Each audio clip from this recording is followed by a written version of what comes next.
Alors bonjour à tous, ravi de vous retrouver aujourd'hui pour un format un peu particulier, un hors-série, parce qu'aujourd'hui on reçoit un homme qui a tout vécu de l'intérieur à Saint-Étienne, la remontée en Ligue 1, l'euphorie des barrages, puis la saison dans l'élite avec une redescente douloureuse.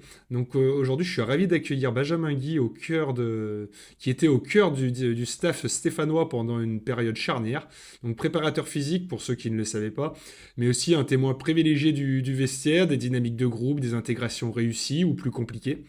Donc avec lui, on va revenir sans filtre, on va essayer de prendre le temps de voir ce qui fait la force d'une équipe qui doit monter en Ligue 1, comment un vestiaire doit être réglé, comment est-ce qu'on doit préparer les corps et tout ça. Donc on va reparler également de sa dernière expérience parce que Benjamin Guy vient de remporter la CAN avec le Sénégal en janvier 2026. Donc deux univers, deux contextes, des exigences différentes. Donc l'idée, elle est assez simple aujourd'hui, on va essayer de comprendre comment un groupe peut passer de l'euphorie d'une remontée à la difficulté d'exister en Ligue 1, comprendre ce qui se joue au quotidien pour un staff, et comprendre un petit peu les coulisses de l'Est Saint-Étienne ces dernières années. Donc merci à toi d'avoir accepté ce rendez-vous. Donc je vous demande à tous de bien vous installer confortablement, et bienvenue Benjamin. Salut, comment vas-tu? Salut Romain, merci pour l'invitation. Bonjour à tous les supporters stéphanois. Écoute, ça va plutôt pas mal. Merci. Bon, écoute, alors encore merci à toi d'être avec nous. Avant de se Avec lancer un plaisir. peu plus dans le cœur du sujet, simplement voir toi, comment tu vas aujourd'hui, qu'est-ce que tu deviens depuis janvier, une actualité récente. T'en es où en ce moment-là? Alors moi, suite à la fin avec Saint-Étienne au mois de juin 2025, France Travail, Pôle emploi, parce que c'était un peu compliqué de trouver un club.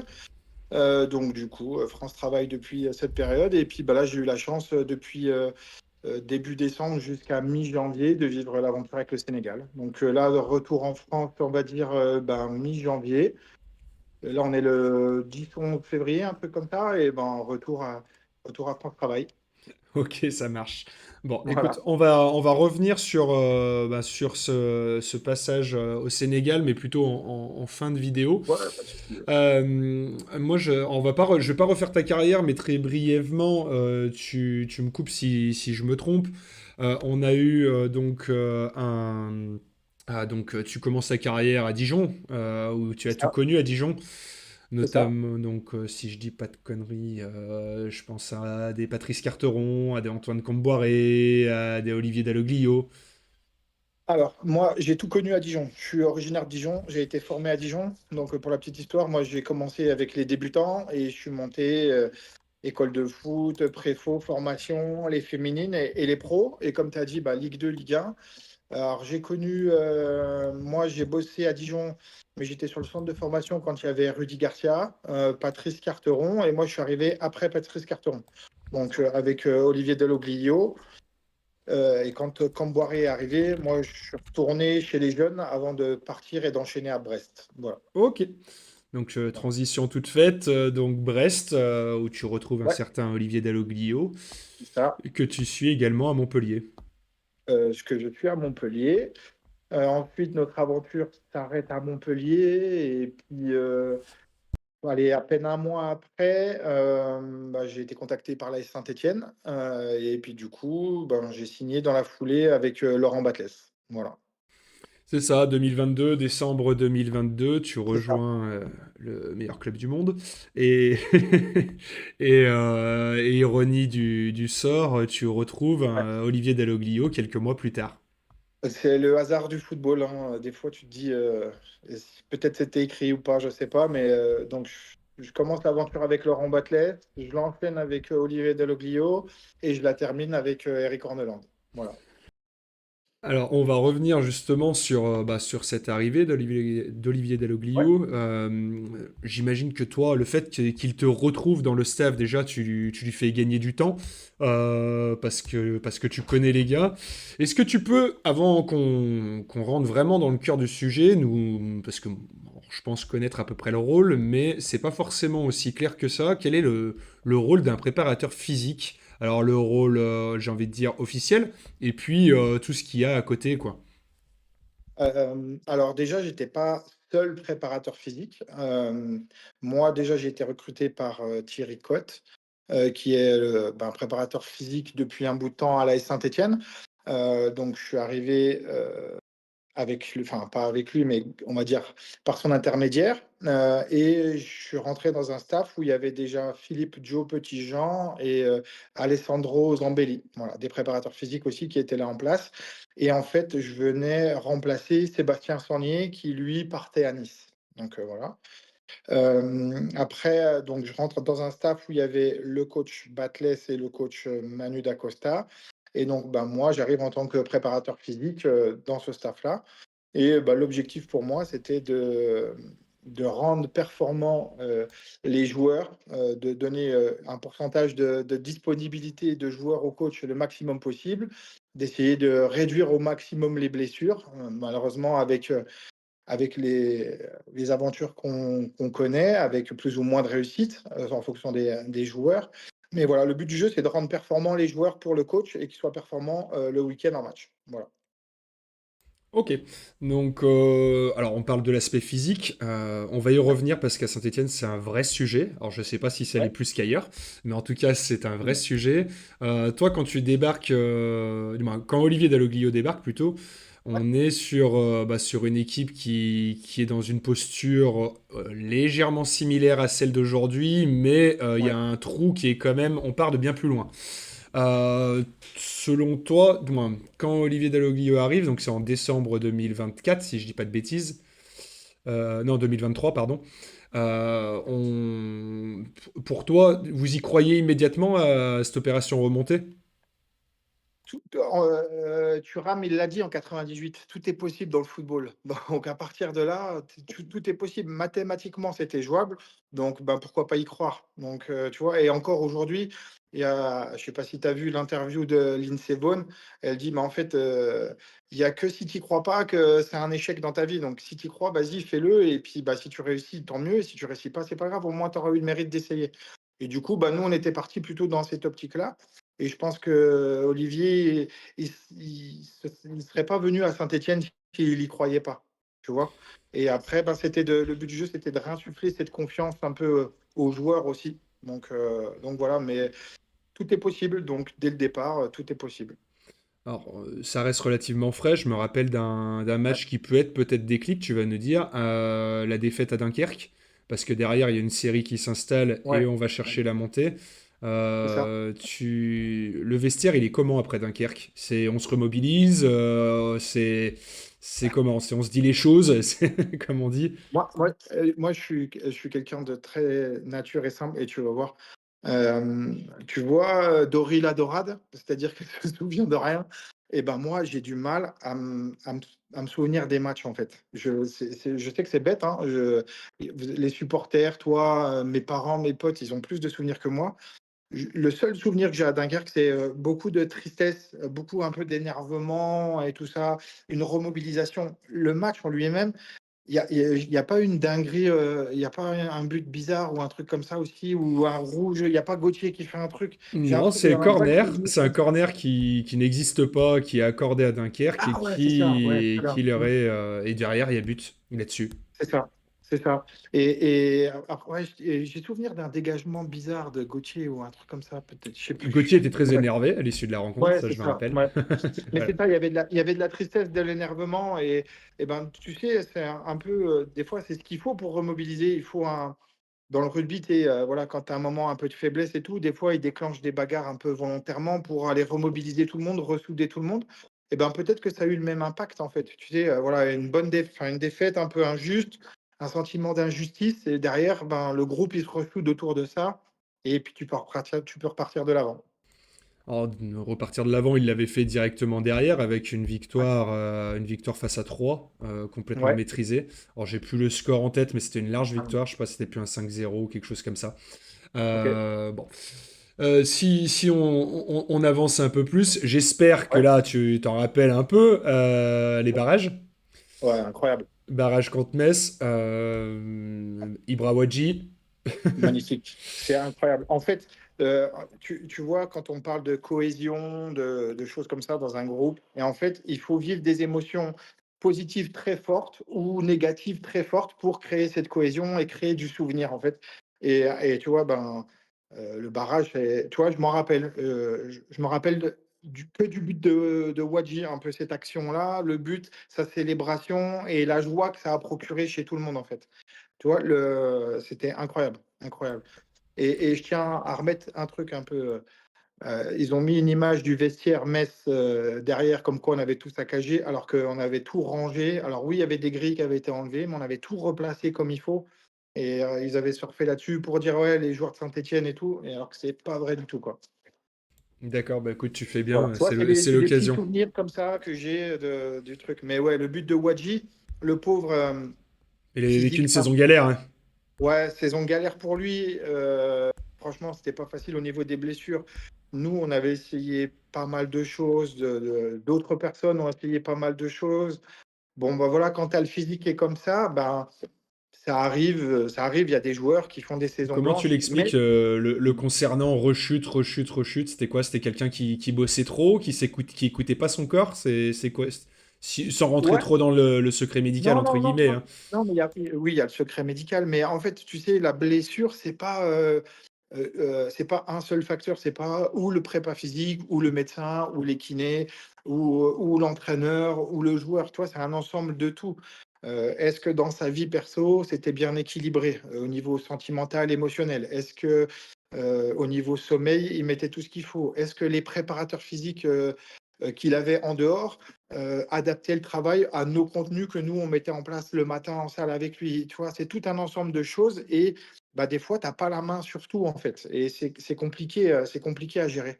Donc lui, cette saison-là, ben, peut-être qu'il faisait trop, peut-être qu'il faisait pas assez, peut-être qu'il dormait pas assez, il mangeait pas bien, je sais pas. Mais il a vécu une saison galère. Mais une chose est vraie, c'est que tout le monde, toute la saison, lui a dit: «Tu seras décisif cette saison». Mais c'était un fil rouge. Tout le monde lui a dit: «C'est toi qui vas mettre le but de la montée, c'est toi qui vas le mettre». Et à tel point qu'on le saoulait avec ça, mais tout le monde lui disait. Et bah, tout le monde connaît la fin qu'il a eue. Et ben, on l'a préparé pour ce match-là et c'est lui qui nous fait monter et c'était incroyable pour tout le monde. Donc du coup, ça gomme un peu toute sa saison avant, en fait. C'est un des souvenirs les plus forts de ta carrière, toi? Ouais, ce but-là, ouais, parce que franchement, c'est un garçon hyper attachant, Ibra Wadji. Franchement, il est adorable et tout.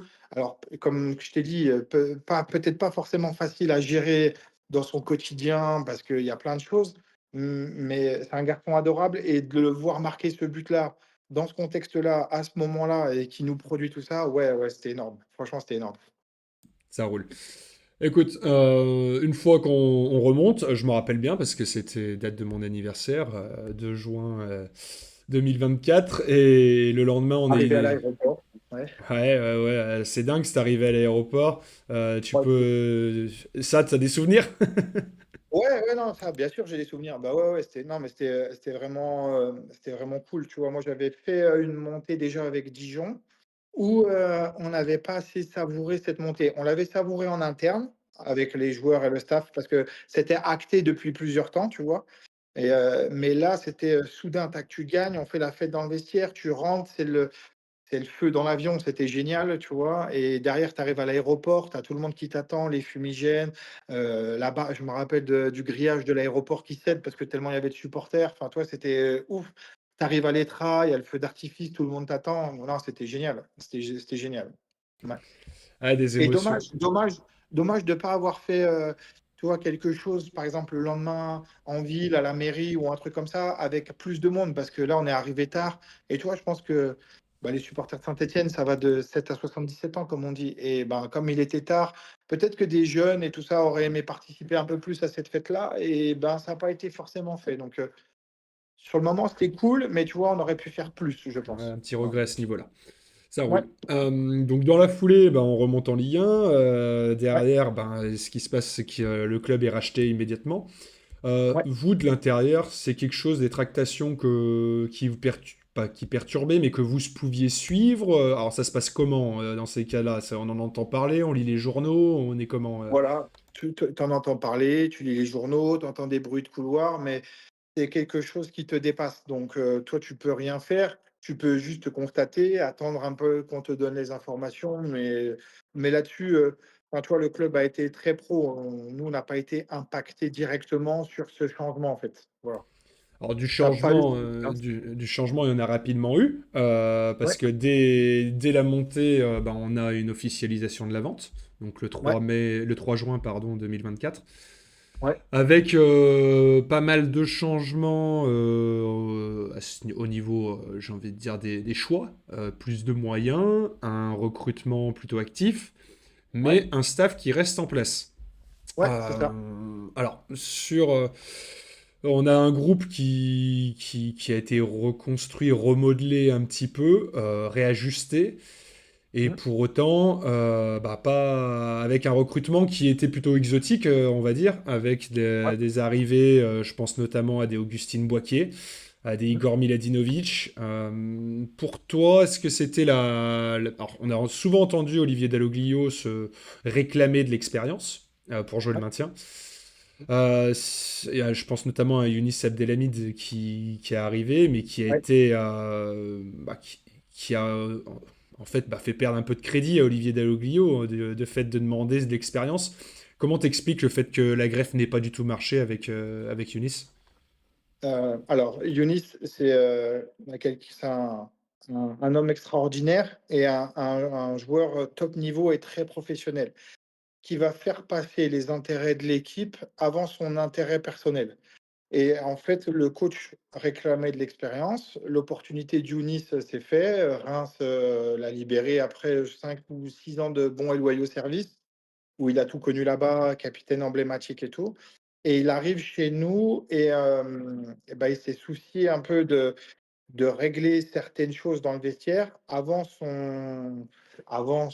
avant de s'occuper de lui. Et le coach l'a mis capitaine. Et du coup, ça lui a mis beaucoup de responsabilités de suite. Et ben, malheureusement, quand tu as des responsabilités, tu n'es peut-être pas concentré aussi sur tes prestations. Et ça a entraîné peut-être un, deux mauvais matchs. Et derrière, c'est un peu plus compliqué pour lui, tu vois. Mais même si c'était compliqué pour lui sur le terrain le week-end, la semaine, il était irréprochable et il gérait beaucoup de choses dans le vestiaire. Voilà. Ok, et Et du l'arrivée. coup, Vas-y, et du excuse-moi. coup, non, c'est moi, c'est moi. Et du coup, ben, son passage a été un peu compliqué pour lui à Saint-Étienne, alors que honnêtement, c'est quelqu'un qui aurait tout donné pour le maillot, comme il l'a fait à Reims, hein. Physiquement, il était pas carbo, parce Alors, on le voyait quand même. Alors, moi, j'entendais dire en interne que c'était un mec qui avait des bons résultats physiques, mais sur le ouais, terrain, ouais. on voyait quelqu'un qui avançait plus, en fait. Mais en fait, le physique, c'est pas. Tout est lié, le mental, le physique, enfin, toi, tout est lié, en fait. Et quand tu as un poids psychologique, mental, ben, ça a une répercussion sur tes données athlétiques. Mais à l'entraînement, c'est quelqu'un qui se donnait. En match, ben, il a jamais triché, c'est pas un tricheur. Il a donné ce qu'il pouvait en match, mais peut-être que le brassard lui a pesé, l'ambiance lui a pesé aussi, et qu'il a senti beaucoup de responsabilités tout de suite. Et tu vois, quand tu joues avec un poids en plus, ben, ça peut laisser des prestations moyennes ou mauvaises, comme il y en a certainement eu. Donc Ouais, ma voilà. transition toute Nous, faite. Excuse-moi, ouais, vas-y, vas-y. finis.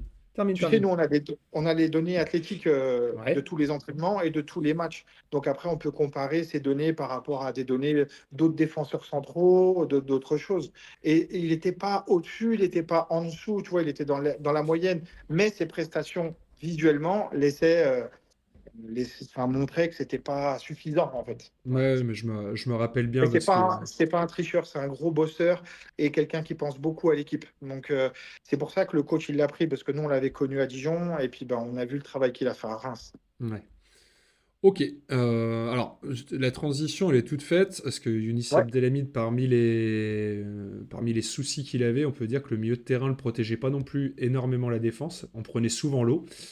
c'est un ensemble, c'est Voilà. ça. Au milieu de terrain, on a des joueurs, alors, je vais pas tous les énumérer, mais je pense notamment à Aymen Mouefek, Ouais, qui aujourd'hui est un taulier, mais on connaît sa fragilité.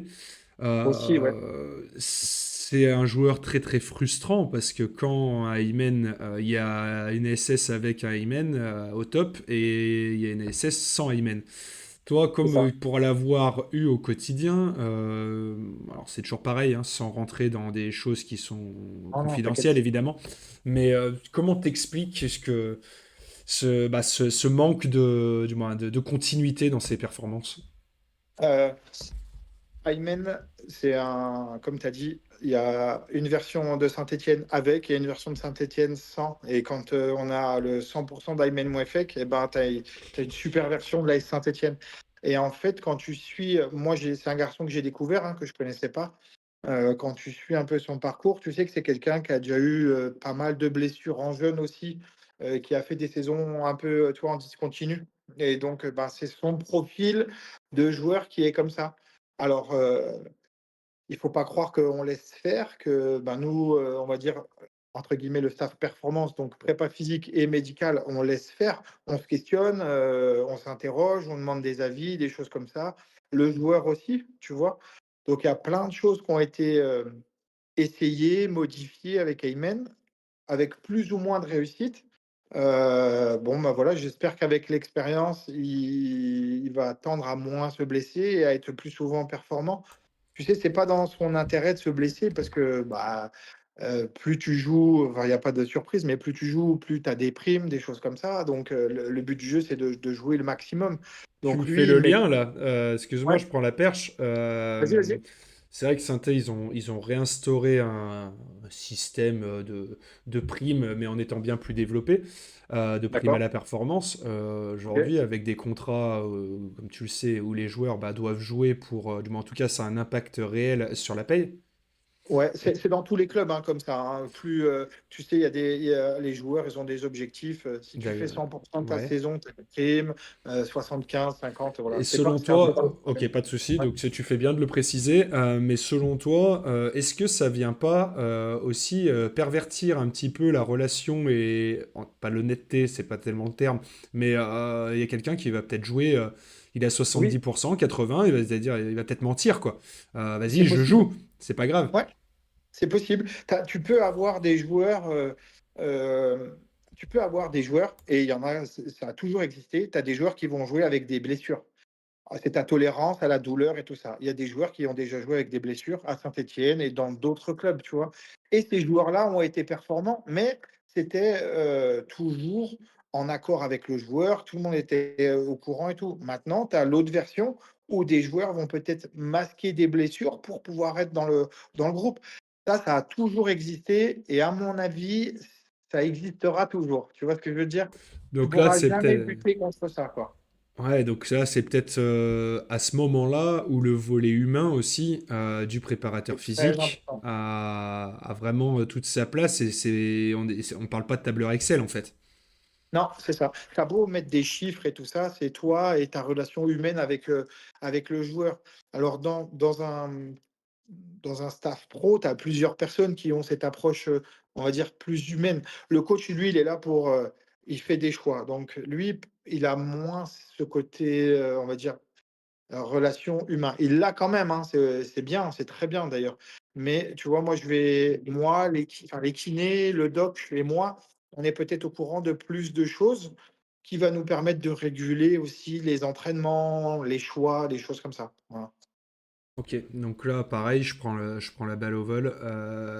Tu as fait 6 mois avec Eric Horneland.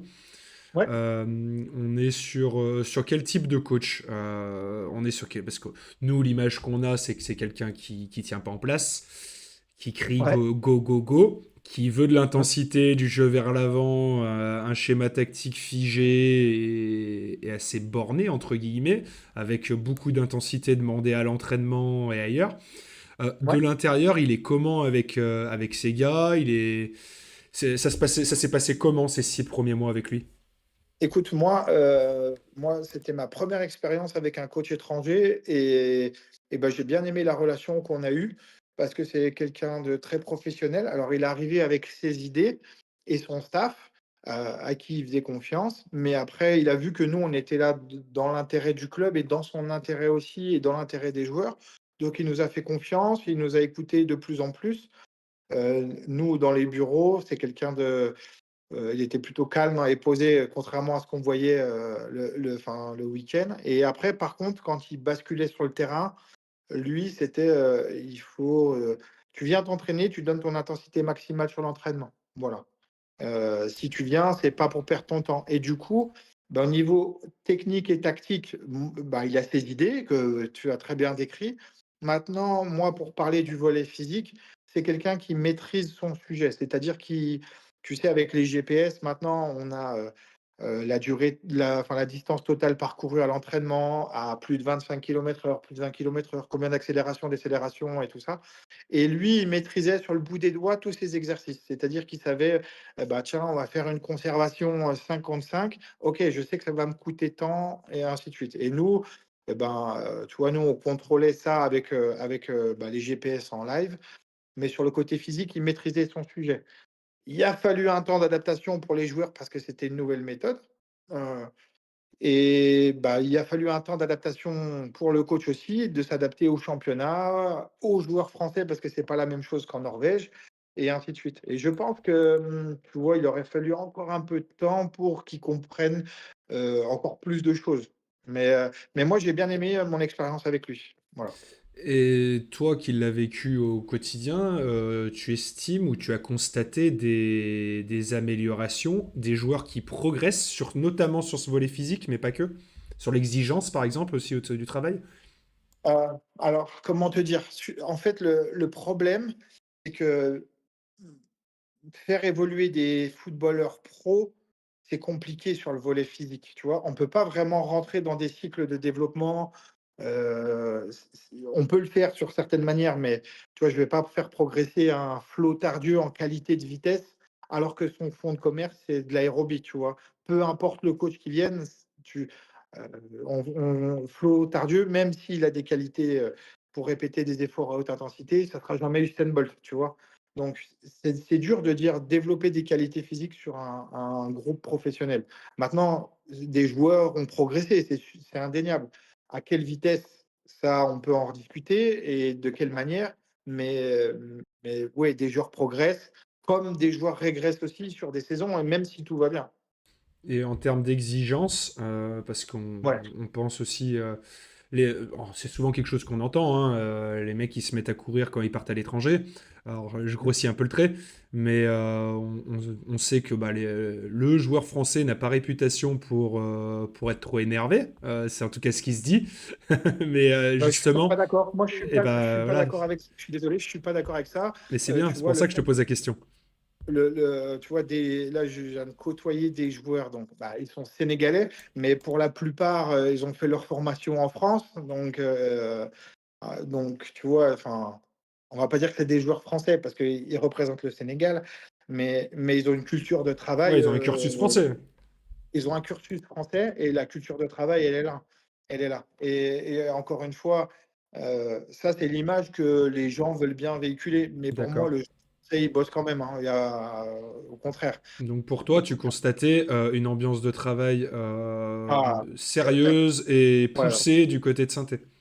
ouais. Non, non, mais sur la qualité de travail et l'investissement, là-dessus, enfin, il y a rien à dire. Les joueurs de Saint-Étienne sont très professionnels. Tu vois, il y a pour te donner un exemple, une journée, alors je sais pas comment ça se passe maintenant avec, le coach Montagnier, mais ça ils vont garder la même trame. C'est-à-dire que tu as petit déj le matin obligatoire, OK, comme ça tu peux contrôler ce que les mecs ils ont dans le ventre avant de venir à l'entraînement. Parce qu'on a déjà vu des joueurs venir sans rien, et tu fais une séance intense et ben, même si tu as rien, tu dégobilles sur le terrain, hein. Donc, là au moins tu contrôles ce qu'ils ont mangé. Tu peux faire des soins avant la séance, OK, si tu as des petits bobos, des choses comme ça peut être checké. On a ce qu'on appelle des pré-activations, c'est-à-dire que tu vas faire un pré-échauffement en salle de muscu avant d'aller sur le terrain. Donc ça, tout le monde vient le faire et tout le monde a l'habitude de le faire, heu, tous les jours. Ensuite, tu as ton entraînement et tu as une bonne partie des joueurs qui reviennent faire muscu juste après l'entraînement, tu vois? D'autres joueurs reviennent les après-midi faire leur séance de muscu et tu as d'autres joueurs encore qui restent chez eux et leur prépa physique individuelle vient leur faire des séances. Donc non, la culture de travail, elle est ancrée maintenant pour les joueurs, Ligue 1, Ligue 2, tout le monde bosse. Tu peux plus, ne plus bosser, c'est pas possible. Et à Saint-Étienne, ça bossait, hein, il y a pas de là-dessus, j'ai aucun doute. Ok, bah écoute, merci pour ce retour. Alors j'ai encore plein de sujets à voir avec toi, notamment Vas-y, des cas vas-y. particuliers. Allez, J'ai plusieurs prenez le joueurs, temps. donc on va les balayer. Je pense Ouais, notamment à un Lucas Tassin. ouais, Lucas Tassin, toi tu l'as vu débarquer à saint ouais, et tu l'as vu évoluer physiquement, mentalement et sur le terrain avec parce qu'on voit hein, que c'est quelqu'un qui a pris aussi un petit peu en masse, mais pas ouais. que, en confiance. Pour toi, quel a été le déclic qui s'est épaissi et de la Ah, même alors, manière, on y viendra après parce que cette année c'est un peu plus compliqué. ouais, mais on connaît tous les raisons. Lucas, il est arrivé avec sa fraîcheur. Il est arrivé dans un championnat qu'il connaissait pas. Il est arrivé dans un contexte plutôt favorable. Il s'est éclaté. Et c'est quelqu'un, tu vois, quand je te parle de prépa physique individuelle, lui, il a depuis un bout de temps quelqu'un qui s'occupe de lui à l'extérieur. Tu vois? Donc, il a déjà son prépa physique en place. Donc, nous, le but du jeu dans ce contexte-là, nous, prépa physique, donc nous, on va faire les contenus club, un peu de contenu individuel, mais c'est surtout de rentrer en contact avec les autres prépas, justement pour, bah, avoir un travail, efficient pour Lucas et pour l'équipe. Ouais, être Et donc complémentaire quoi. voilà, complémentaire et pas que lui vienne en surcharge ou que nous, on vienne en surcharge aussi. Donc, avec certains préparateurs physiques, c'est plus facile qu'avec d'autres. Là, en l'occurrence, Lucas, il y avait pas de souci et donc c'est quelqu'un qui travaille beaucoup. Il s'est mis des objectifs individuels, hem, club, équipe nationale, donc il a beaucoup travaillé. L'année dernière, il a été performant parce que, ben, il a mis pas mal de buts. Moi, j'ai pas les chiffres en tête, mais il a mis buts et passes D l'année dernière, donc c'était intéressant.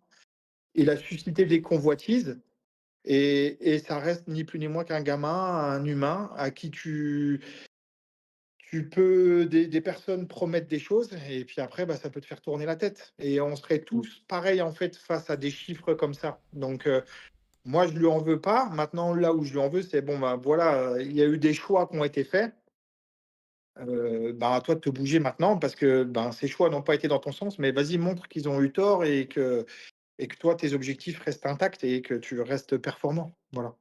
Et c'est là-dessus qu'il faut accompagner parce que ça reste un jeune joueur. Voilà. Eh ben écoute, d'autres jeunes joueurs, on va s'intéresser à un autre cas. Je pense à Igor Miladinovic. Parce que Ouais, c'est un gamin que tu as vu arriver à saint ouais, alors, pour être honnête, personne ne le connaissait, hein, nous, quand il arrive. Est-ce que tu peux nous... Alors, on l'a quasiment pas vu la saison dernière. Est-ce que tu peux nous raconter son arrivée, ouais, bien sûr. son intégration, sa première saison? Et pour toi, est-ce Mmh. que tu es étonné de le voir aujourd'hui, petit à petit, bah, grappiller du temps de jeu? Alors, tu vois, moi, ça fait, 15 ans que j'évolue dans le milieu professionnel et des joueurs venant de l'étranger, j'en ai vu, pas mal et je te donnerai juste l'exemple d'un joueur qu'on a eu, qui venait de Corée, et qui a mis 1 an pour s'adapter et le cas Igor me fait exactement penser à ce joueur-là parce que, ben, tu arrives dans un pays différent, une culture différente, une langue différente, une alimentation différente. Tu es loin de tes proches, tu es loin de tout ça. Pour un jeune joueur comme ça demande une période d'adaptation et cette période d'adaptation, selon le caractère du joueur et de la personne que tu as, ça peut durer 6 mois, 1 an, un peu plus longtemps et tu vois, Benold, c'est un peu le même cas Il y a aussi. quoi qui est mis en place justement pour ça en Alors interne? alors justement, pour le cas, Igor, moi je trouve que ça a été, dans un premier temps, plutôt bien géré par le club, c'est-à-dire qu'ils ont mis à disposition parce que lui, il parlait pas français, il parlait pas anglais, et du coup, il y a eu le club a mis en place un traducteur qui venait avec nous sur, les matinées où Igor était là. Alors, avec plus ou moins de succès parce que ben, moi, j'ai en tête des traducteurs qui venaient pour d'autres joueurs dans d'autres pays et genre qui faisaient les footings avec les joueurs, comme ça le joueur pouvait avoir des interactions avec ses partenaires, avec le staff et tout. Et nous, le traducteur qu'on a eu, bon, bon, Oui, ça s'est je plus pense ou moins bien passé, quoi. ça s'est plus ou moins bien placé. Il y a eu des bonnes choses, mais il y a eu des choses où ça aurait pu être un peu mieux. Maintenant, je maîtrise pas tout non plus. Maintenant, sur l'alimentation, les choses comme ça, ben, lui, il avait pas même système que nous, c'est-à-dire qu'il mangeait beaucoup le matin, quasiment pas le midi et un peu le soir. Sauf que, bah, ça lui valu, des amendes parce que lui, il allait pas au repas le midi alors que c'était obligatoire. Enfin voilà, il y a eu plein de choses comme ça. Je pense que quand un joueur arrive de l'étranger, il faut vraiment un accompagnement encore plus. Au club, il y a Ilan qui s'est beaucoup investi au niveau de ce joueur aussi, dans son accompagnement. Donc je pense que les choses ont été bien faites au niveau de Saint-Étienne. Hem, il a eu, des affinités avec Benjamin Bouchoirie, donc incroyable, qu'un Serbe et un Belge marocain, s'entendent aussi bien. Heu mais ça a été compliqué pour lui au début sur le terrain et tu es très vite jugé, tu sais, quand tu arrives dans un vestiaire, tu es très vite jugé et peut-être que lui, il a mal vécu cette pression, cet éloignement, ce changement de culture aussi. Oui, Et on se donc là, il rappelle des émerge. matchs compliqués même en réserve à l'époque. Voilà, voilà, mais c'est un ensemble. Tu sais, quand tu te retrouves tout seul chez toi, à 5000 kilomètres, tu connais personne, personne vient te parler, bah, c'est pas facile. Franchement, c'est pas facile. Hmm. Heu Autre joueur et avec qui il s'entend très bien, il y a Augustine Boisquier. Ouais, mais c'était ça, la triplette incroyable dans le vestiaire. Miladinovic, Bouchoirie, Boaké. D'où c'est possible dans la vie normale ça? Non, c'est pas possible. Il y a que le foot qui te fait faire des rencontres comme ça. Et franchement, ils étaient attachants les 3 parce qu'ils parlaient pas la même langue, mais ils avaient tout le temps le sourire et ils se comprenaient tout le temps. Et ça, c'était magnifique. Franchement, c'était magnifique. On aurait aimé qu'ils soient tous performants sur le terrain, je suis d'accord avec toi, il y a aucun souci. Mais ça nécessite des périodes d'adaptation Bah oui, plus ou après, moins. quand tu vas chercher des jeunes prospects comme ça, faut pas s'attendre à ce que ça performe tout de suite. Et c'est peut-être la C'est limite ça. du projet Kilmer sur cette première année. Et derrière, bah, si je reprends par exemple Augustine Boisquier, là on voit que sur cette saison, il est en C'est train de mieux. devenir un des leaders offensifs de cette Voilà, équipe. c'est ça. Ça nécessite un temps d'adaptation. Donc c'est pour ça, faut pas être trop radical sur tous ces jeunes joueurs qui arrivent. Là, j'ai vu, il y a un attaquant qui vient de, c'est où? Estonie? C'est ça? Ouais, c'est ça, Palberg. Et ben voilà, bah pareil, ce gamin-là, il va falloir l'accompagner. Il arrive, tu vois, encore plus jeune, faut l'accompagner, il va falloir être patient avec lui, pas trop exigeant au début. Alors, je sais que les attentes sont importantes, mais tu vois, tu faut être patient avec ce genre de personnes, 1 an, au moins 1 an, tu vois? Avant d'avoir des exigences parce que, bah, si nous, on se met dans ce contexte-là et qu'on part 1 an à l'étranger tout seul, tu parles pas la langue, tu es loin de tout le monde, ben, je pense qu'on serait content d'avoir, du soutien des gens locaux pour nous aider, tu vois, à franchir les étapes. Voilà. Ouais. Mais, c'est pour ça que Augustine, moi, je suis content de le voir maintenant, c'est de mieux en mieux. Igor, c'est de mieux en mieux. C'est des gars Voilà. physiquement que tu as vu évoluer. Alors, Igor, c'était dur au début. Augustine aussi, parce que c'est quelqu'un qui avait été blessé. Il venait d'Autriche, il me semble, hein, Oui, c'est ça, Augustine. Voilà, Autriche. il avait eu des blessures, donc il a fallu qu'il s'adapte à la charge de travail parce que, ben, pareil, tu vois, on respecte des charges de travail en fonction de la semaine. Mardi, mercredi, on va dire, c'est des séances fortes. Et jeudi, vendredi, des séances un peu moins fortes et peut-être qu'eux, ils avaient d'autres habitudes. Donc physiquement, tu es obligé d'avoir un temps d'adaptation. Tu peux pas du jour au lendemain, tu peux le faire sur un one shot, sur un match, mais sur une répétition de match, il faut un peu plus de temps pour s'adapter. Voilà. Ok, bon. Bah, écoute, là, je pense qu'on a fait le tour sur les joueurs, les focus perso, même si je pourrais tous les faire un par un. Mais Ouais. là, moi, il y a un sujet qui me tient à cœur, c'est sur les blessures. Alors déjà, il y Ouais. a quelque chose que je ne sais pas si c'est réellement le cas, parce que tu sais que nous, on est un petit peu nombriliste. On regarde beaucoup synthé, et des fois, on a l'impression, de manière peut-être erronée, tu vas me dire, s'il y a plus de blessures à Saint-Étienne qu'ailleurs, déjà. Alors, en fait, il faut savoir que les clubs pro ont une obligation de rentrer les blessures dans un logiciel spécifique aux médecins. C'est une obligation, voilà, tu es obligé de le faire. Donc tu rentres tes blessures dans le logiciel. Ensuite, il y a des, sites, on va dire, payants qui recensent les blessures, des joueurs Ligue 1, Ligue 2, Première Ligue, en Liga et tout ça.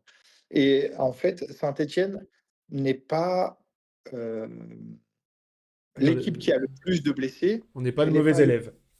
On n'est pas le mauvais, enfin, on n'était pas le mauvais élève du tout. Et en fait, tu as des équipes, ben, qui ont beaucoup plus de blessés, mais à Saint-Étienne, dès qu'il y a un blessé, c'est, ou la prépa physique ou le staff médical.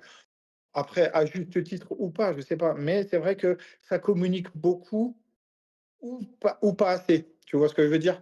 Ouais. Sur les blessures. Parce que tu vois, je te donne l'exemple, il y a un club en Ligue 2 là, ils ont fait 3 croisés cette année. 3. Là, Les 3 stacks. croisés. Non, non, Ah. non, un autre Ah non, un c'est autre club. Guingamp. Guingamp, pardon, Voilà. excuse-moi. Voilà, et qui a énormément de blessés, là. Mais quand tu regardes là-bas, bah, c'est les aléas d'une saison. Il y a des saisons où tu en as beaucoup, des saisons où tu en as moins. Et moi, la saison où on est en Ligue 1, on fait partie des équipes avec le moins de blessés sur la saison. Mais tu vois, on n'a pas forcément communiqué par rapport à ça. Mais nous, on a les stats, avec les autres clubs et tu peux te comparer. Ouais, Sauf c'est que, peut-être des fois le bah, ressenti supporter n'est pas toujours le bon, donc ça c'est intéressant c'est parce que ça. moi j'ai l'impression, je peux te dire Ouais, honnêtement, que depuis que je supporte Sainté, euh, plus de 20 ans, 30 ans, ben, ouais. qu'il y a toujours, on est toujours ceux qui, ah putain, encore nous, quoi, Non. tu vois. Ouais, ouais, franchement, je l'entends et je comprends parce que tu te dis: «Ah putain, il y a tout le temps des blessés, tout le temps des blessés». Mais c'est les aléas d'une saison. Regarde par exemple Paris. Paris l'année dernière, quasiment pas de blessures. Mais tu as des saisons comme ça où ils ont pas de blessures et par contre cette année, regarde, ils en ont pas mal, ils les enchaînent pas mal, Bah, et quand tu as des t'enchaînes clubs 60 matchs dans l'année aussi, bon. Parce que moi, oui, c'est oui, un non autre mais sujet, ça, Benjamin. J'ai ouais, l'impression qu'on ne. Alors, il n'y a plus de Coupe de la Ligue. Les Coupes de non, France, si on passe deux tours, c'est la panacée du côté de Sainté. ouais, Aujourd'hui, un joueur, il joue maximum 36 matchs dans l'année. On ouais, a une Ligue 2 et une Ligue 1 qui sont passées à 18. Donc, et ça, et les joueurs qui jouent tous les matchs, c'est devenu très très rare. Aujourd'hui, j'ai ouais. l'impression que la moyenne des mecs, ils jouent 25 matchs par saison et on dit saison pleine. Ce qui n'était pas le cas avant aussi.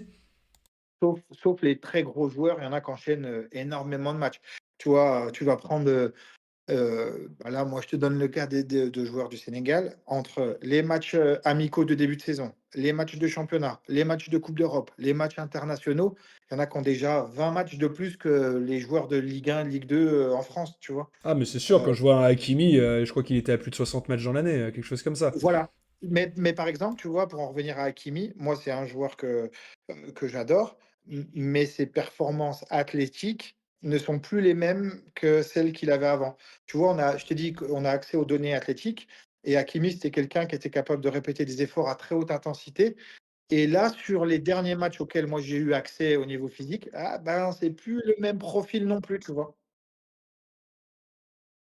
Mais pour en revenir aux blessures, c'est un ensemble de choses et des fois, tu as les blessures et les blessures. C'est-à-dire que, heu, bah, Ouais. peut-être que dans la communication, c'est plus facile de dire qu'un joueur est blessé que d'autres choses, par exemple aussi, ou qu'il est en négociation avec des clubs ou ça et Ça, c'est c'est un vrai sujet. C'est un vrai sujet voilà, entre ceux qui. Alors, on va pas se mentir, ça arrive des joueurs qui trichent, qui disent qu'ils sont blessés alors qu'ils ne le sont pas, qui disent qu'ils sont malades, non? ça a toujours existé, ça a toujours existé et ça existera toujours et ça malheureusement, tu peux y faire quoi?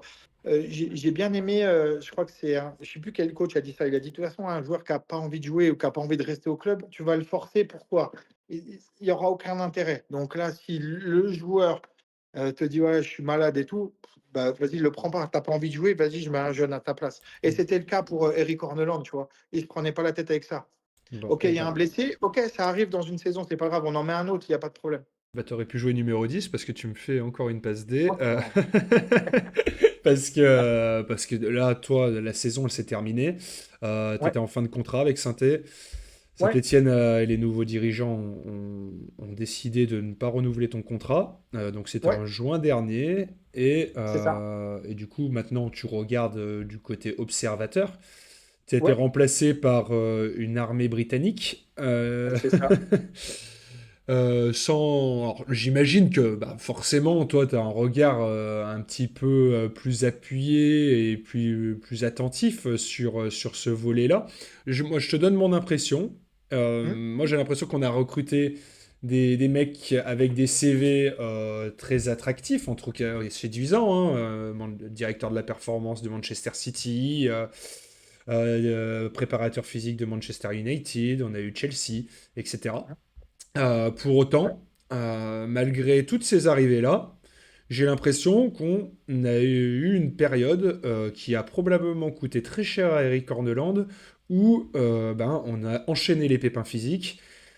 Et malgré ces investissements-là, pour l'instant, on voit pas d'amélioration notable physiquement, même dans les matchs, hein. On a l'impression qu'il y a des fois, ils ont plus de jus. Toi, de ton regard, t'analyses ça comment? Comme tu as dit, moi, mon contrat s'est terminé au mois de juin. Ça s'était très bien passé avec le coach Horneland. Moi,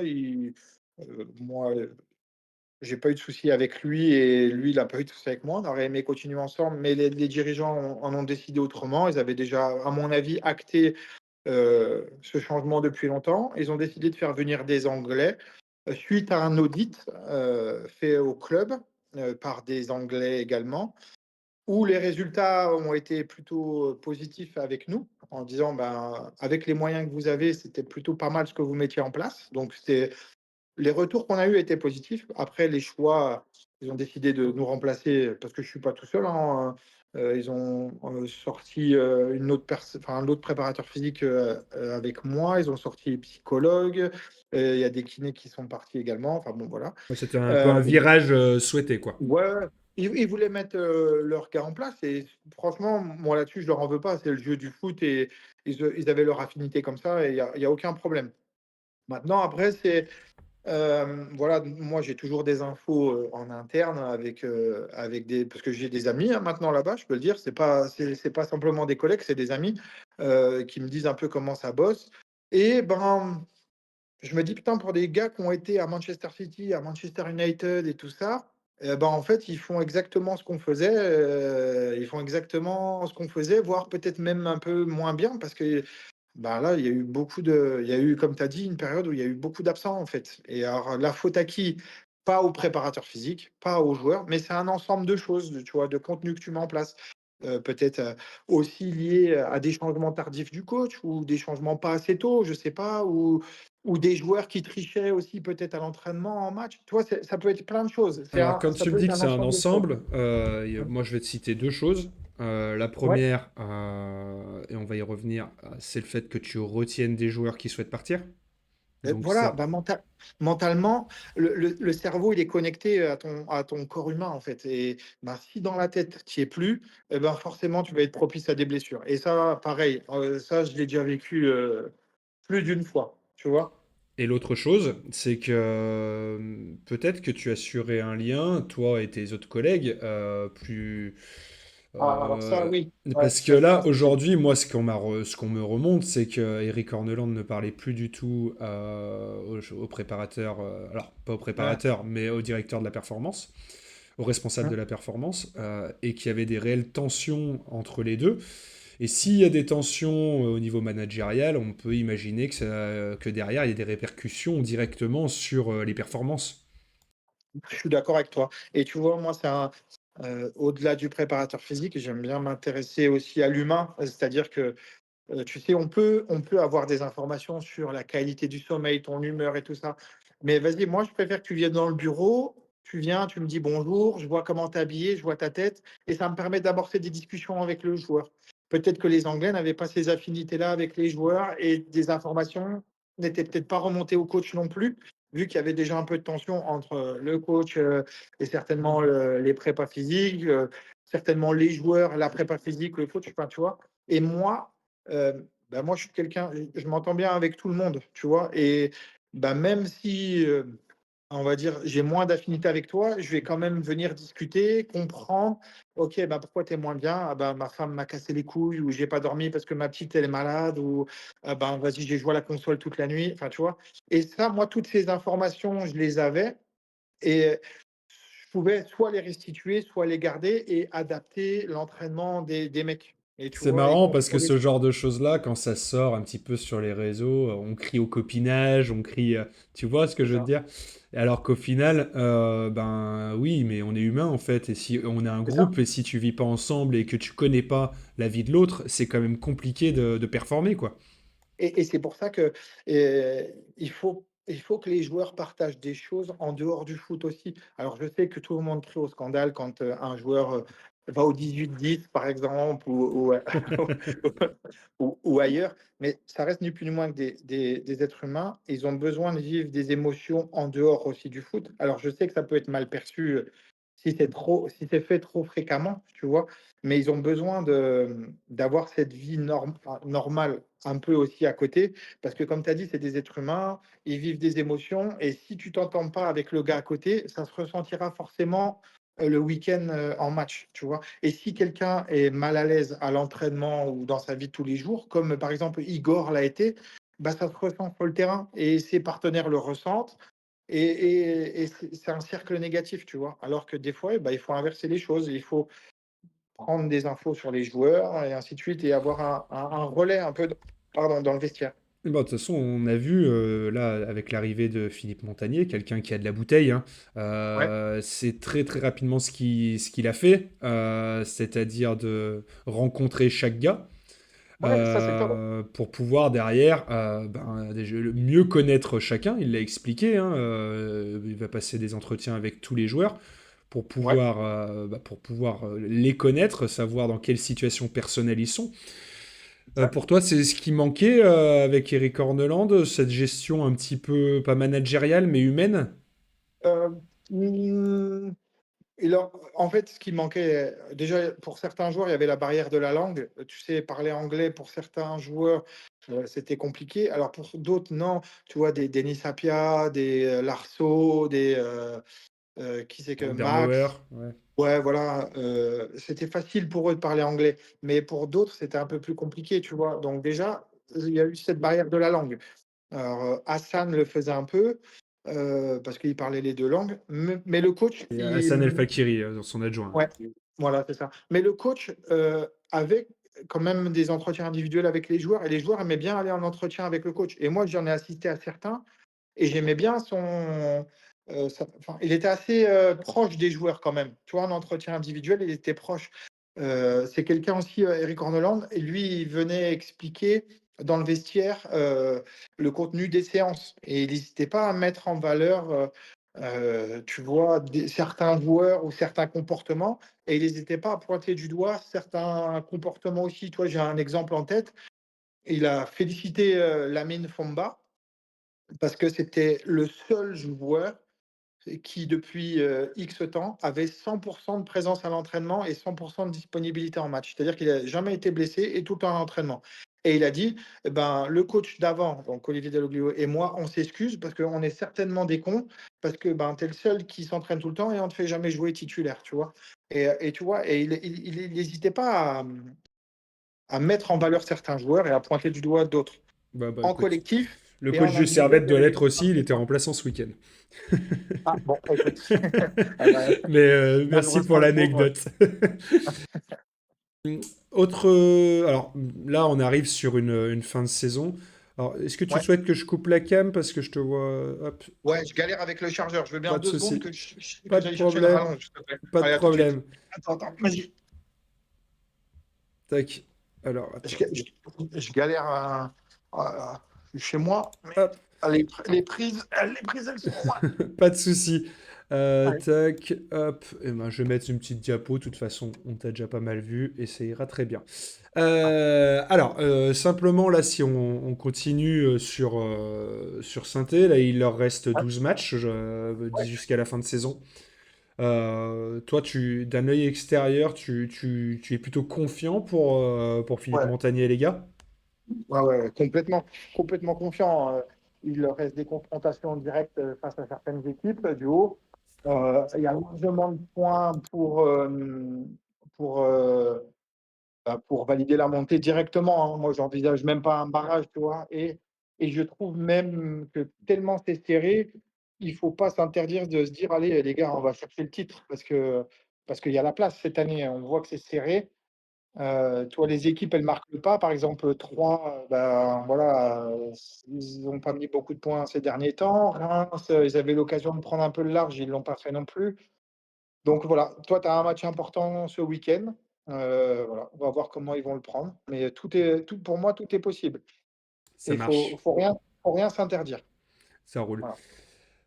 Bah, écoute, on va revenir pour finir sur ta belle aventure avec le Sénégal. Alors OK. pour rappel, tu viens de remporter la CAN. Ça se fait comment, comment est-ce que Benjamin Guy peut, parce que ça s'est fait un peu au dernier moment, Exact. peut se retrouver avec le staff du Sénégal et qui se retrouve avec Sadio Mané alors que la veille, du moins la veille, 6 mois avant, il était avec l'AS Saint-Étienne. Eh ben, les, les, les hasards et la magie du football. Moi, comme je t'ai dit, ça fait 25 ans, on va dire, que je fais de la prépa physique, on va dire 15 ans dans le milieu pro. Et moi, j'ai toujours eu une habitude, c'est-à-dire que peu importe les résultats, moi j'aime bien échanger avec, les prépas physiques, en face, en fait, et soit inviter à boire un coup, échanger, tout de suite après le terrain ou quand on installe, d'échanger sur nos pratiques et tout. Et du coup, et ben, moi j'étais chez moi un vendredi soir, on m'appelle, on me dit: «Écoute, le Sénégal cherche quelqu'un, on s'est un peu renseigné, nous on serait intéressé par ton profil, que ça t'intéresse?» Bah ouais.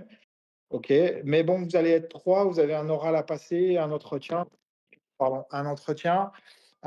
passer, voilà. Hop, je fais l'entretien le samedi, le dimanche, j'ai le coach et le lundi, je suis à Dakar, voilà. Et après, j'apprends qu'en fait, des gens ont pris des renseignements auprès de préparateurs physiques, que j'ai côtoyés, et il y en a beaucoup qui ont dit: «Ben, voilà, vous cherchez quelqu'un de ce profil-là, et ben, c'est lui qui correspond à votre demande». Donc, c'est du bouche à oreille et qui a été, incroyable. Et Et du coup, derrière, une aventure où tu rencontres des joueurs légendaires, hein, je pense notamment évidemment à Sadio ouais, Mané. ouais, ouais, ouais. Comment ça s'est déroulé cette CAN au quotidien? Ils sont comment cette équipe sénégalaise, ce groupe sénégalais, il était comment de l'intérieur? Écoute, moi, je suis là, donc on me contacte le vendredi. Le samedi, je fais ma visio. Le dimanche, j'ai le coach au téléphone. Le lundi, j'arrive à Dakar. On vient me chercher, je me couche, il est 3 4 heures du matin là-bas. Le lendemain, entraînement. Le coach, il me dit: «Bon, bah, vas-y, tu prends le travail technique et tu prends la finition, je te laisse 5 joueurs». OK. Bah, tiens, je te laisse, Edouard Mendy dans les buts. Ouais, d'accord, OK.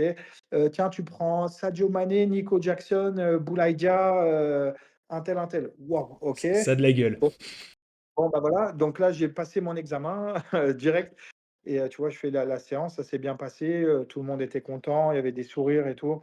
Des Et mecs simples franchement, au quotidien? des mecs hyper simples, hyper gentils, hyper chaleureux, un accueil incroyable. Tu vois, moi, je suis le petit blanc, qui débarque là-bas au milieu. Je connaissais aucun joueur, j'ai jamais entraîné aucun joueur à part Ibra Ouadji, Boubacar Fall, tu vois? Et des joueurs comme ça, mais qui sont pas en sélection. Et je connaissais personne dans le staff. Donc non, non, c'était incroyable. Des gens très simples. Par contre, tu vois la qualité de joueurs internationaux, voilà, ensemble. Et C'était un justement, peu plus. Mmh. justement, alors évidemment, il y a le talent. Ouais, mais le travail aussi. Mais voilà, justement, au niveau du travail, c'est ça qui sépare un joueur moyen de Ligue 1, un international de haut niveau. Alors après, je sais pas ce qui sépare vraiment, mais parce que les joueurs moyens de Ligue 1, tout le monde maintenant met en place des stratégies pour, tu vois, Ouais. optimiser leur performance. Il peut plus Autant être resté sur ses acquis, quoi. voilà, c'est ça, et je te donne l'exemple d'un Sadio Mané, par exemple, là, sur la sélection. Il avait son kiné perso qui était avec nous, et son kiné qui faisait aussi un peu de prépa physique, tu vois? Et donc lui, bah, le matin, il allait faire, on va dire une séance un peu de préactivation pour se mettre en jambes. Après son repas, sa sieste, OK, il faisait son entraînement, derrière sa muscu, derrière ses soins, les bains froids, les choses. Il mettait, toi, il laisse rien au hasard, en fait. Ils ont des stratégies, d'optimisation de leur performance. Voilà. D'accord, je vois. Et du coup, en termes de groupe, tu les as vraiment sentis en mission pour aller Alors, chercher cette canne? Parce que c'est tu rare vois, qu'une équipe d'Afrique noire l'emporte quand une canne se passe au Maghreb. ouais, en fait, moi, quand je suis arrivé, j'ai vu un groupe qui se connaissait déjà un peu, avec un équilibre entre, les joueurs expérimentés, les joueurs au milieu et les jeunes, tu vois? Dans la répartition, de l'effectif, c'était assez équilibré. Tu le plus jeune, c'était le petit du PSG, Ibrahim Mbaye là, tu vois? Qui Mhm. avait pas 18 ans et pour l'anecdote, les joueurs, ils lui disaient: «Bah, viens, on te fait un certificat médical, on dit que je suis ton père». Enfin, tu vois? Enfin, c'était bon délire et non, là où je voulais en venir, c'était sur, tout le monde me disait: «Ouais, tu vas vivre des trucs de ouf, ça va danser, ça va chanter dans le vestiaire et tout». Non, non, moi, ils étaient en mission, les mecs. Tu vois, les cadres, ils recadraient tout le monde tout de suite, à chaque entraînement, à chaque match. C'était concentration à mort et tu sentais que les gars, ils avaient un objectif, c'était d'aller au bout, en fait. Et Et ils ont dit au bout, ils y sont on allés. s'élève et au bout, on y a été avec, bah, la fin qu'il y a eu un peu bizarre pour tout le monde, tu vois? Ouais, t'as vécu Mais ça malheureux comment, toi, cette finale? Parce que c'était, nous, depuis notre écran, c'était assez incroyable. en interne, c'était encore plus incroyable parce qu'il s'est passé des choses que vous avez pas forcément ressenties ou vues et Mhm. donc du coup, en interne, c'était incroyable. Mais moi, j'étais au milieu du terrain, tu te dis: «Mais vas-y, kiffe, profite» parce que tu as tellement de monde qui aimerait être à ta place, tellement d'éducateurs, de préparateurs physiques, qui aimeraient être à ta place. Après sans verser de larmes et tout, mais je me dis: «Waouh, putain, j'ai galéré certaines années et puis putain, aujourd'hui, je suis là, c'est magnifique». Maintenant, tous les événements qui se passent, franchement, ça te dépasse parce que tu vois tes joueurs qui gueulent, les joueurs, que des joueurs du Maroc que tu connais qui gueulent aussi, les supporters qui se tapent, les arbitres qui sont dépassés, les délégués qui sont dépassés. Tu te dis: «Mais waouh, moi, qu'est-ce que je dois faire, en fait?» Et en fait, bah, tu tu sais pas, tu regardes ce qui se passe. Moi, j'étais plutôt de l'avis de Sadio Mané, c'est: «Vas-y les gars, on joue, on verra ce qui se passe derrière». Donc tu vas chercher les mecs dans le vestiaire et tout ça. Ouais, c'était fou et à la fin, coup de sifflet final, eh ben, je sais pas, c'est un sentiment de ouf. Tu te dis, «Ouais, c'est incroyable, tu as gagné, je suis champion d'Afrique, quoi». Je viens du foot amateur, comme toi. Moi, j'ai joué en l'équivalent de la DH à l'époque, donc c'est, R1 Mhm. aujourd'hui. Ouais, c'est un bon petit Heu, niveau, ouais. voilà, et ben, je me dis: «Putain», et là, j'ai gagné la CAN, quoi. Donc incroyable, incroyable. Magnifique. Souvenir à vie. Ouais, souvenir à vie et tu vois, le retour à Dakar, c'était ça qui était incroyable, un Mm. trajet de 30 minutes, on a mis 9 heures pour le faire en bus. Donc Ça aussi, donc ça doit laisser des souvenirs. c'était, je pense que tu peux vivre ça que dans des pays africains, tu vois? Autant de ferveur, autant d'effervescence derrière une équipe nationale. Tu vois, nous, on l'a vécu, avec France 98, mais je sais pas si aujourd'hui ça serait le même engouement, tu vois? Si, tu étais champion d'Europe, par exemple, je sais pas il y aurait la même chose, en Europe, mais Ouais, là-bas au difficile pays, à c'était dire. incroyable. Ouais, c'était fou. Là, il y a une Coupe du C'était Monde qui arrive.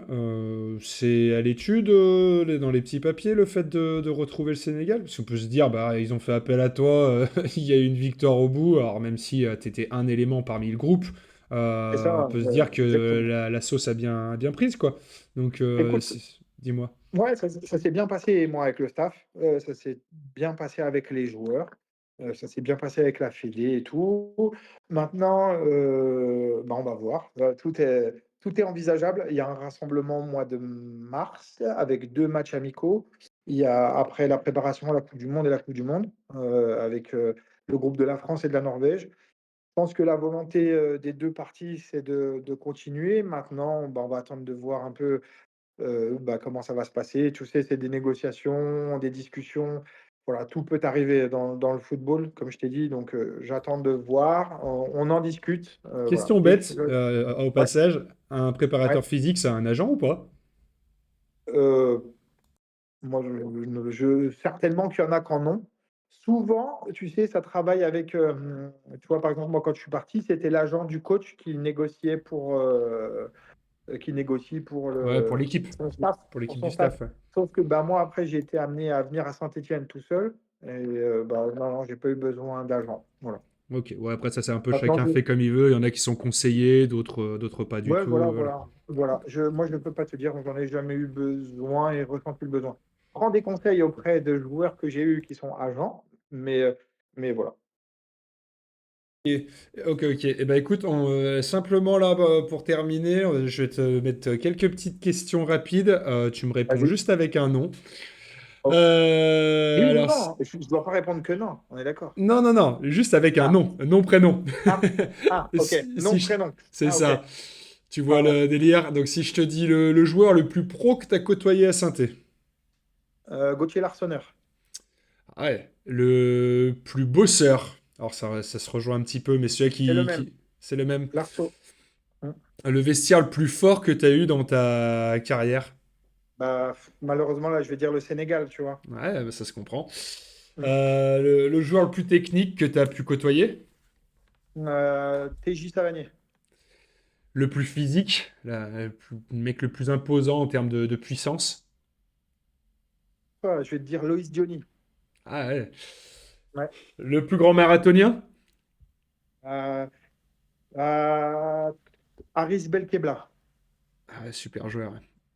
Hmm. Ok, bon, eh ben, écoute, alors si je prends ton meilleur souvenir, du coup, depuis sur ta carrière, ça va être Sénégal, Ah, j'en j'imagine. ai. Ouais, le Sénégal, mais tu vois, je t'ai dit, moi, le but d'Ibra Ouadji, de voir plein de joueurs en pleurs et tout ça, c'était magnifique. Euh, la montée avec Dijon, bah, avec le groupe qu'on avait, et c'était incroyable aussi, tu vois. Il n'y a pas un souvenir, j'en ai plusieurs et je les mets au même niveau, tu vois. Ça roule. Ouais. Si t'as un regret au cours de ta carrière, un choix que t'as Ouais, fait. ouais, ouais. Regret de ne pas avoir été champion avec Dijon ou champion avec saint tu vois. Je pense qu'on avait la place, il y aurait eu la place, notamment avec Dijon, et toi d'avoir un titre même de Ligue 2 ou de national, j'aurais aimé, tu vois? Mais bon, peut-être, plus tard, dans d'autres clubs, dans d'autres structures, je sais pas, on verra. Mais un titre comme ça, j'aurais bien aimé, ouais, tu vois? Ok, je Tu comprends. vois, par exemple, cette année, pour moi, hein, l'objectif, ça aurait été d'être champion avec Saint-Étienne. Au-delà de la montée, tu te dois, avec le groupe que tu as, les investissements qui ont été faits, d'être champion avec Saint-Étienne. Et tu vois, j'ai un peu de regret par rapport à ça parce que bah, moi, c'est le message que j'aurais véhiculé au quotidien. Les gars, il faut qu'on soit champion, il faut qu'on soit champion. Parce Ok, qu'une médaille, ça fait toujours plaisir, tu vois. je veux bien te croire. Et tu prêches un convaincu. Ok, eh ben écoute, merci beaucoup. Là, ça fait un peu plus d'une heure qu'on échange. Ok, On va couper. Je te remercie ok. encore une fois pour ta Pas de rien, disponibilité. avec plaisir. Et puis de toute façon, alors pour vous qui nous écoutez, ben, n'hésitez pas à vous abonner à la chaîne. J'en profite alors vous l'avez peut-être vu sur les réseaux, pour vous indiquer que l'intégralité des fonds générés par la chaîne YouTube, par les vidéos que vous regardez via les publicités qui sont affichées, sont redirigés depuis 2026 vers le football amateur. Et là, donc on a commencé avec un premier opus avec le club, un club de district qui joue en quatrième division de district, qui est passé de 30 à 200 licenciés en une dizaine d'années. Et on leur a versé 1000 euros pour qu'ils puissent s'équiper. Donc ils vont s'acheter une caméra et une cage amovible pour les enfants. Voilà, voilà. Et ben écoutez, merci beaucoup de nous avoir suivis. Encore merci, Benjamin. Et puis je te De souhaite rien, avec une plaisir. super journée. Allez, je te remercie et bah, bon courage à tous les supporters de Saint-Étienne pour cette fin de saison, en espérant pouvoir descendre et tirer le feu d'artifice avec vous à la fin de la saison. Voilà. Ça roule. Je te remercie. Allez, ciao. Bien. Ciao.